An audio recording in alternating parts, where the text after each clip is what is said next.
உங்களுடைய சூழ்நிலைகள் அக்னிமயமாக இருக்கலாம், ஆனால் அதை மாற்றுகிற தேவன் தானே நம்முடைய தேவன். உங்களுடைய சூழ்நிலையை கடந்து சென்று அந்த ஜுவாலையின் அந்த வாசனை கூட உங்கள் மேல் படாமல் உங்களை தப்புவிக்க வல்லவராய் இருக்கிறார்.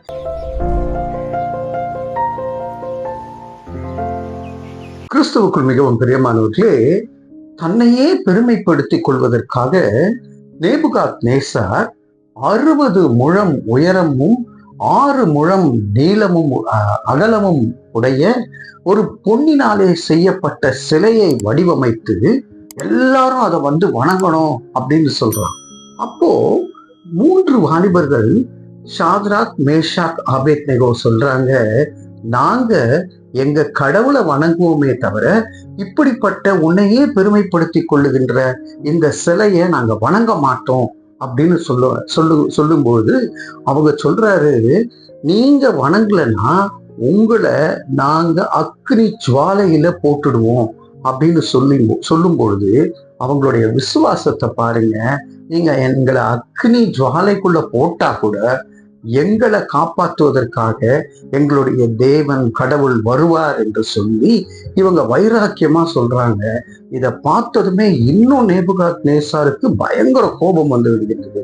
அப்ப அவர் சொல்லுகிற காரியம் என்னன்னா, இவங்களை எடுத்து 7 முறை அதை இன்னும் ஹீட் பண்ணுங்க, பாயில் பண்ணட்டும் அப்படின்னு சொல்லி அவங்களை எடுத்து கொண்டு போகிறார்கள்.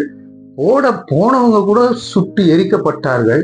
ஆனா இவங்க 3 பேர் உள்ள நடந்து சுத்திட்டு இருக்காங்க. அப்படின்னு சொல்லி ஜாலியா நடந்து சுத்திட்டு இருக்காங்க. ராஜா இதை பார்க்கும்போது 4 பேர் தெரியுது, நம்ம உள்ள போட்டது 3 பேர் தானே, இது எப்படி 4வது ஒரு மனுஷன் உள்ள வந்தான் அப்படின்னு பார்க்கும்போது அப்போ நேபுகாத் நேசாருக்கு தெரியுது, இவங்க சொன்னதை போல கடவுள் இவங்க கூடவே சுத்திட்டு இருக்காருன்னு சொல்லி.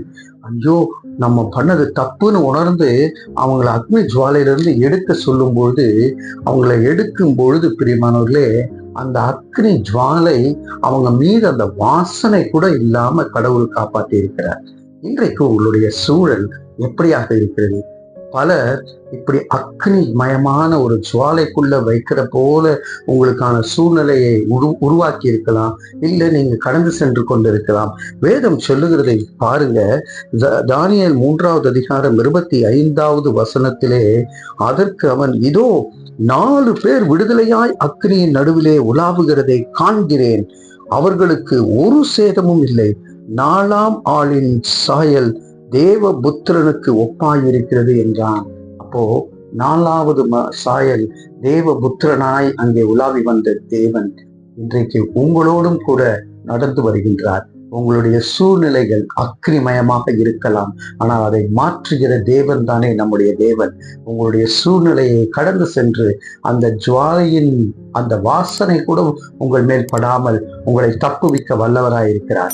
இந்த ஒரு நம்பிக்கையோடு தலைவரை தாக்கி தேவனை நோக்கி பார்ப்போம். அன்பின் பரலோக பிதாவே, எங்களுடைய கூட ஜெபிக்கின்ற மக்கள் ஆண்டவரே எந்த நிலைமையில போய்கொண்டிருந்தாலும், அக்னி ஜுவாலையான நிலைமையில போய்கொண்டிருந்தாலும் கர்த்தர் அவர்களை விடுவித்து பாதுகாத்து காத்து கொள்ளும்படியாக இயேசுவின் மூலம் ஜெபித்து ஜெயத்தை பெற்றுக் கொள்ளுகிறோம். ஜீவனுள்ள நல்ல பிதாவே, ஆமேன், ஆமேன்.